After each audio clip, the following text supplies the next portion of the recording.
Hey everyone, on this episode we're going to talk to Jim Williams about the 1500-hour rule and how it came in place and why it came in place, so stick around and check it out.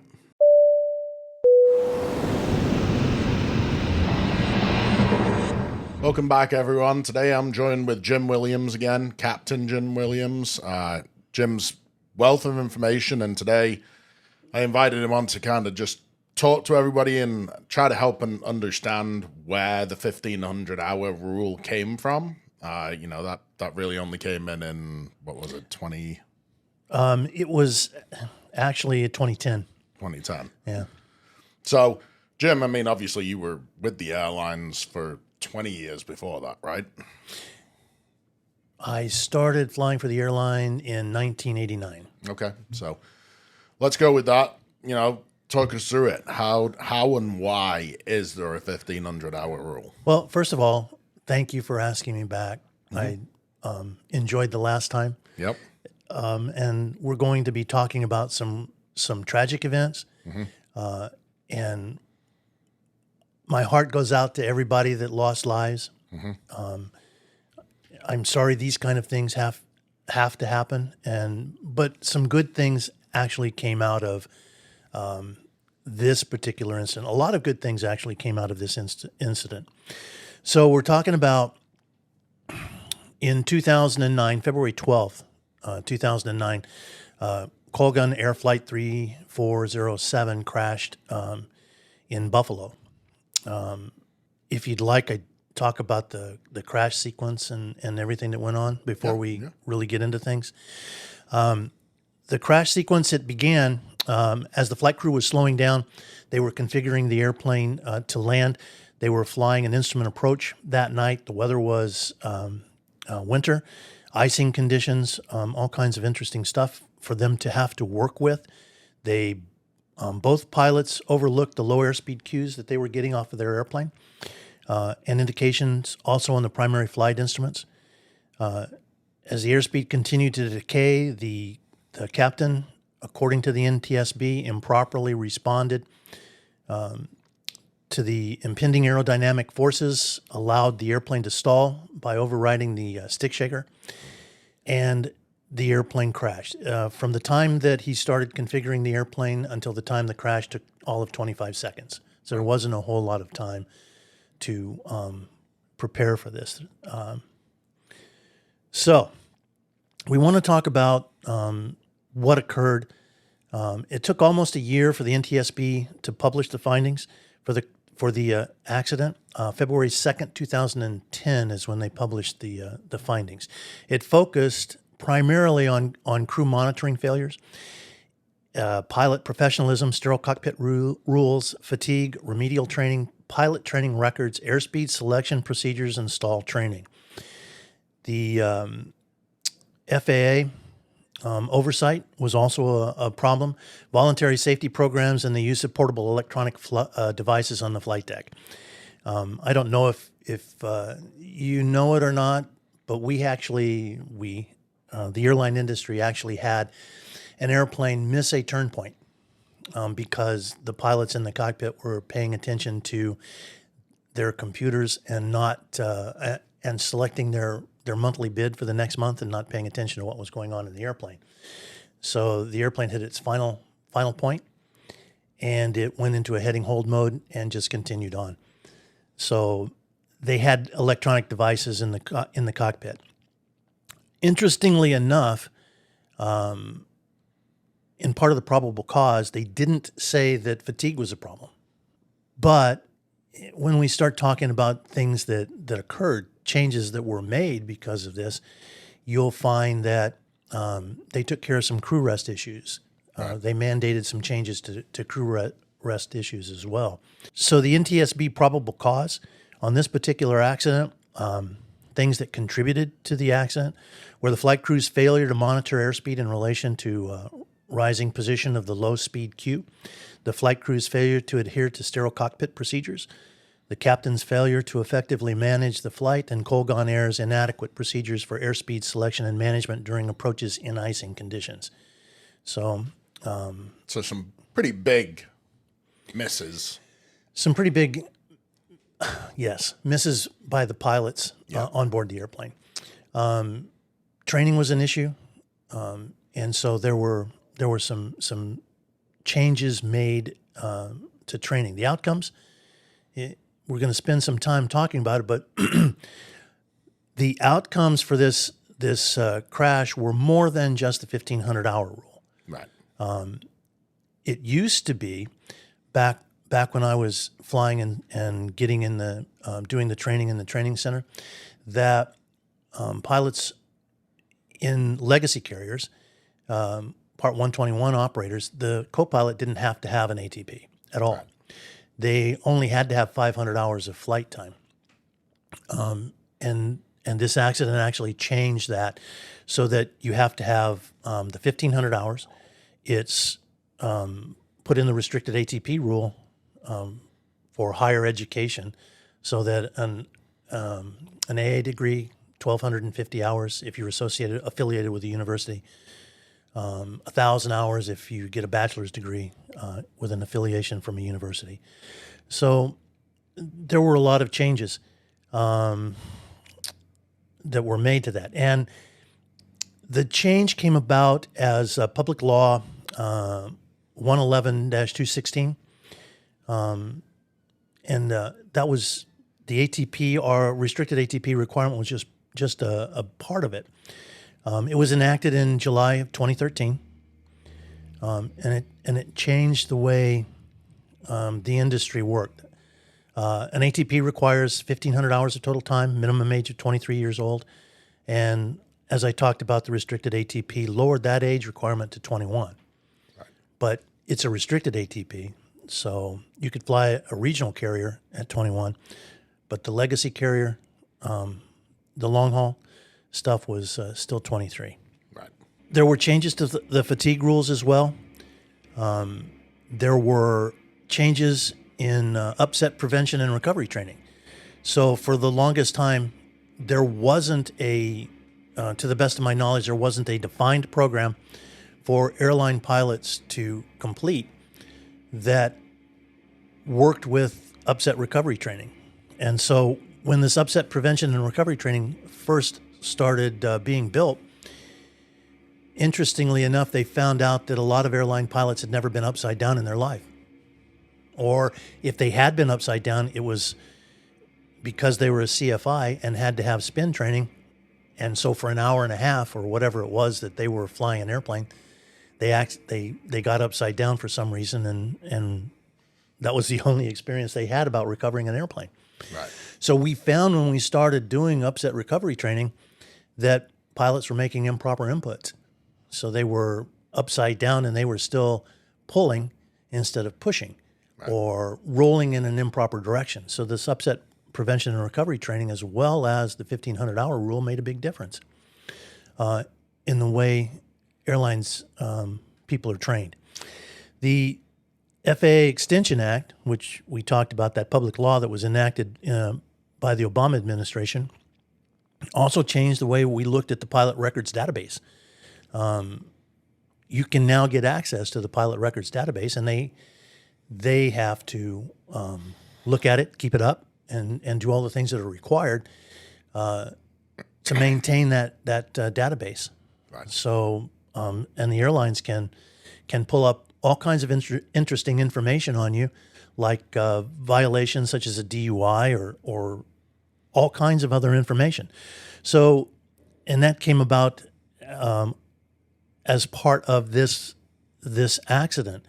The Pilot Records Improvement Act, which is what we're talking about right now,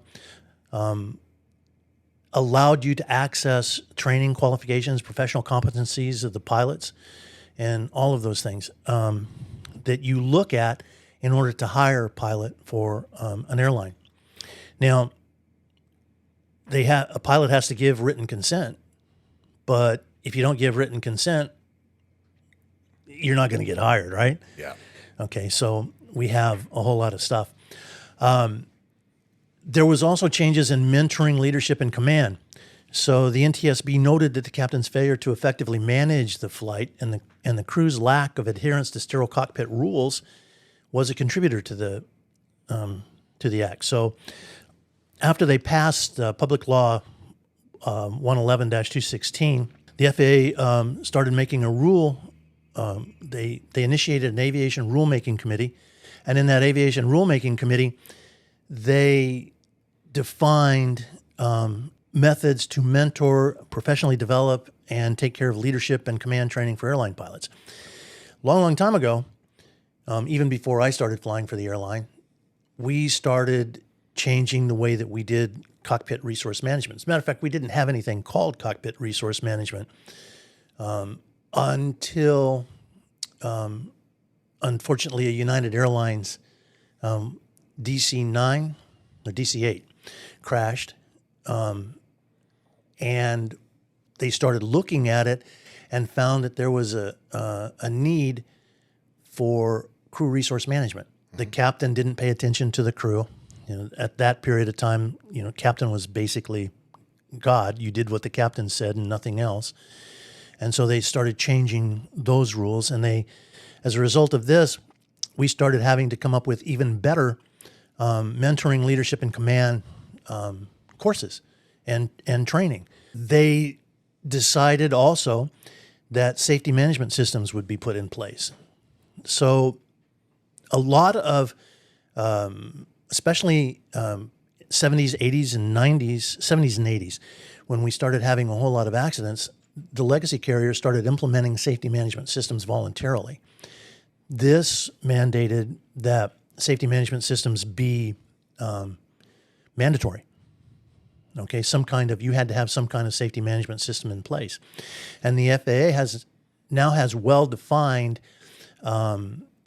policies and procedures for designing a safety management system. So we got a whole lot of stuff, good stuff, out of this accident. Tragic as it was, there were a lot of very, very positive changes that came out. And I will have to say that it was probably a result of the passengers, getting together, banding together and say, we need changes that really mandated, really pushed forward and forced the government actually to enacting all of this stuff. So obviously that kind of started or spawned the fears of, reduced talent pool and, a pilot shortage at that time, right? That's when I remember starting to hear it at that point, that now 1,500 hours and, 250 or 500 used to be kind of the norm. So did that really make an awful lot of change as far as the talent pool? No, actually it didn't. Right. It took a little bit longer. Remember, the co-pilot didn't have an ATP. Right. Okay. So now it's required to have an ATP for a Part 121 operator in both seats. Right. So the change in the rule didn't affect the talent pool that much because of economic conditions at the time. Okay. There still wasn't a big market. There wasn't that pilot gap. We didn't start retiring pilots until a little bit after that, and we didn't have the expansion that we had previously. The past unprecedented. The past 13 years or so has been really unprecedented, and its lack of talent pool. So something we should note is that the international carriers don't have this 1,500-hour rule. Right. Okay, they have a 500. I think it's 500 hours, and they don't have to have an ATP. Right. I may be wrong on the requirement for an ATP, but I don't think so. Right. So the reason for the ATP, the 1,500 hours, is to get the experience in the cockpit. The ATP and the 1,500 hours is so that now you have experience in the cockpit.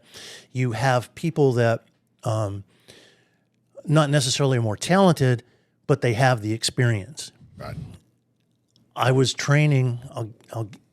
I am pro this change. Right. I am for this change.